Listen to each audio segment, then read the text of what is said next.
Shakespeare's Sonnets by William Shakespeare, Sonnets 61 to 70. 61.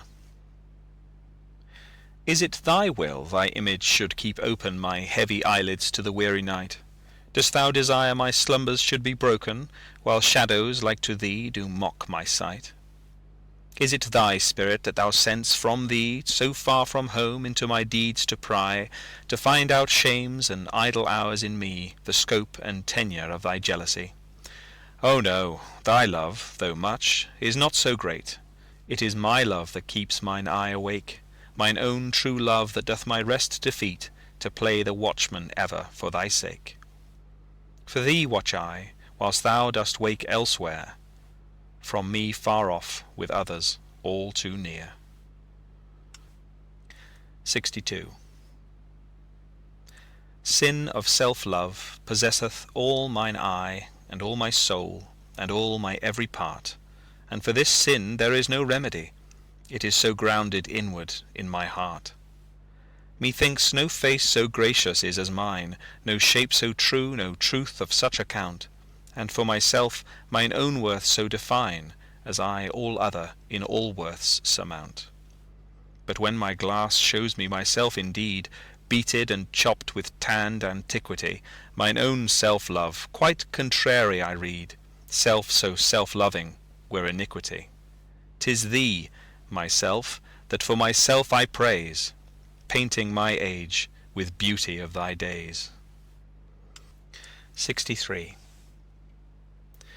Against my love shall I be as I am now, with time's injurious hand crushed and o'erworn, when hours have drained his blood and filled his brow with lines and wrinkles, when his youthful morn hath travell'd on to age's steepy night, and all those beauties whereof now he's king are vanishing, or vanish'd out of sight, stealing away the treasure of his spring. For such a time do I now fortify against confounding age's cruel knife, that he shall never cut from memory my sweet love's beauty, though my lover's life. His beauty shall in these black lines be seen, and they shall live, and he in them still green. 64. When I have seen by time's fell hand defaced the rich proud cost of outward buried age, when sometime lofty towers I see down-razed, and brass eternal slave to mortal rage, when I have seen the hungry ocean gain advantage on the kingdom of the shore, and the firm soil win of the watery main, increasing store with loss and loss with store, when I have seen such interchange of state, or state itself confounded to decay, ruin hath taught me thus to ruminate, that time will come and take my love away. This thought is as a death which cannot choose but weep to have that which it fears to lose. 65. Since brass, nor stone, nor earth, nor boundless sea, but sad mortality o'ersways their power, how with this rage shall beauty hold a plea, whose action is no stronger than a flower? Oh, how shall summer's honey breath hold out against the wrackful siege of battering days, when rocks impregnable are not so stout, nor gates of steel so strong, but time decays? Oh, fearful meditation! Where alack shall time's best jewel from time's chest lie hid? Or what strong hand can hold his swift foot back, or who his spoil of beauty can forbid? Oh, none, unless this miracle have might, that in black ink my love may still shine bright. 66. Tired with all these, for restful death I cry, as to behold desert a beggar born, and needy nothing untrimm'd in jollity, and purest faith unhappily forsworn, and gilded honour shamefully misplaced, and maiden virtue rudely strumpeted, and right perfection wrongfully disgraced, and strength by limping sway disabled, and art made tongue-tied by authority, and folly doctor-like controlling skill, and simple truth miscall'd simplicity, and captive good attending captain ill. Tired with all these, from these would I be gone, save that, to die, I leave my love alone. 67. Ah, wherefore with infection should he live, and with his presence grace impiety, that sin by him advantage should achieve, and lace itself with his society? Why should false painting imitate his cheek, and steal dead seeming of his living hue? Why should poor beauty indirectly seek roses of shadow, since his rose is true?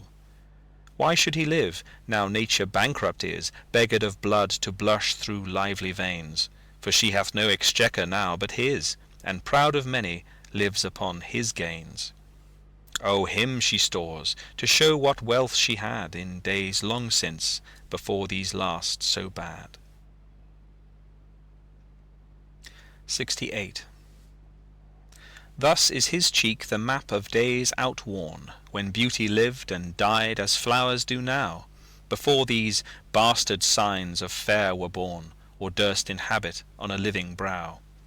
Before the golden tresses of the dead, the rite of sepulchres were shorn away, to live a second life on second head, ere beauty's dead fleece made another gay. In him those holy antique hours are seen, without all ornament, itself and true, making no summer of another's green, robbing no old to dress his beauty new. And him as for a map doth nature store, to show false art what beauty was of yore. 69. Those parts of thee that the world's eye doth view want nothing that the thought of hearts can mend. All tongues, the voice of souls, give thee that due, uttering bare truth, even so as foes commend.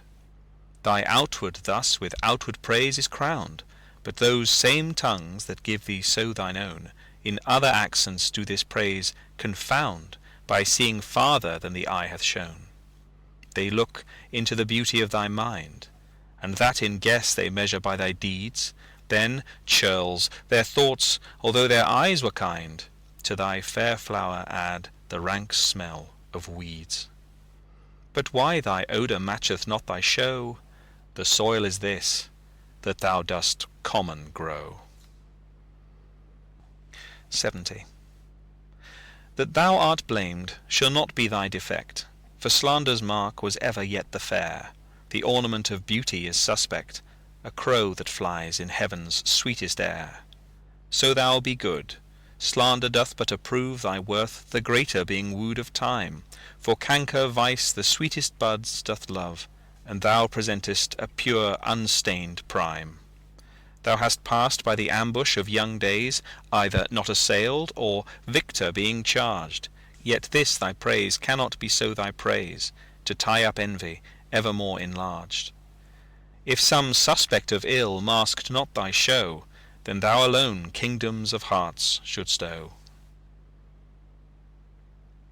End of Sonnets 61 to 70 of Shakespeare's Sonnets.